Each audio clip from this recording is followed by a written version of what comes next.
At the Jewish Community Federation, we build Jewish community and support vulnerable Jews, not just here locally, but around the world, from Morocco to India to Argentina. Part of every gift that you give goes to support this work around the world. We accomplish it through our long-term trusted partners, the American Jewish Joint Distribution Committee.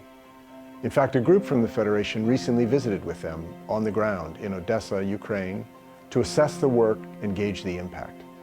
I'm excited that you'll be able to hear some of their stories and experiences now. Thank you for the work that you support.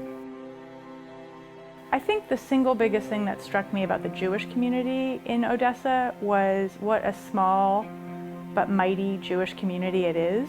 Odessa is an old Jewish community, and at one point it was 40% Jewish.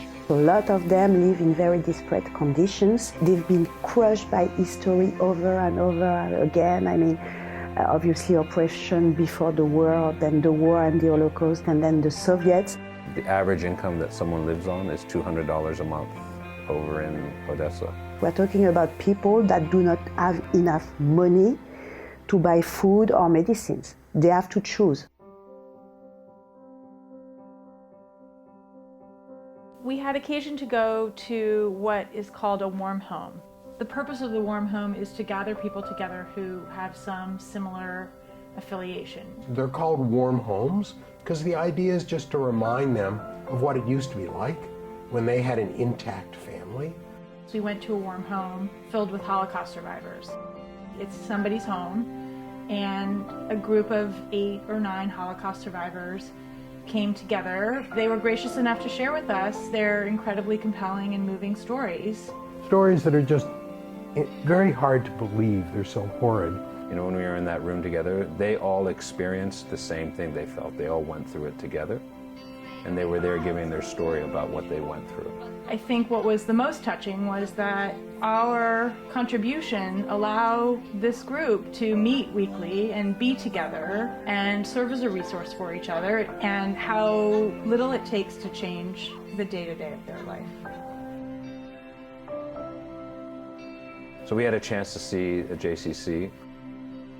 It truly is the center of Jewish life in Odessa in a way that I wasn't expecting, and that felt incredibly familiar and made me also feel incredibly proud. The life, just seeing kids running around, seeing the amount of people that were visiting and using their services. The hallways were filled up waiting for kids to go into different classes. We saw kids doing dance class. It felt like a place for all people.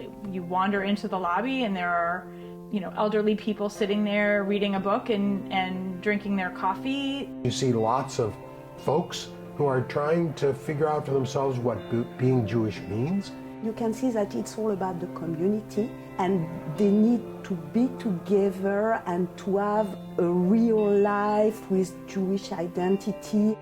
People go to spend every day with other Jews, and that's the reason that they're going there. They're going because for years they couldn't have a fulfilling Jewish life, and now they can, and they are making the most of it. So we went to home visits to elderly people in Odessa.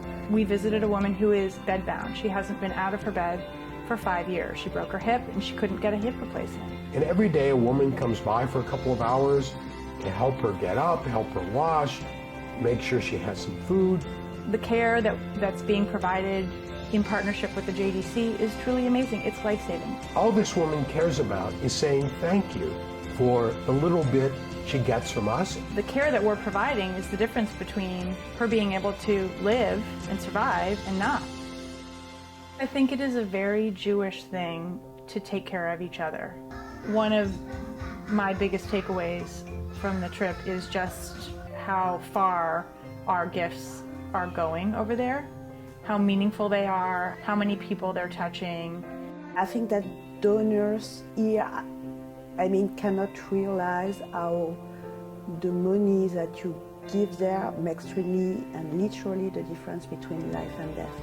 I was talking to my child about giving. If we don't give it, then who else will? Now I'm in a position to help them. So, tzedakah, the word in Hebrew, it doesn't mean charity, it means justice. So I think that's really what we were trying to do there, bringing them what they should have.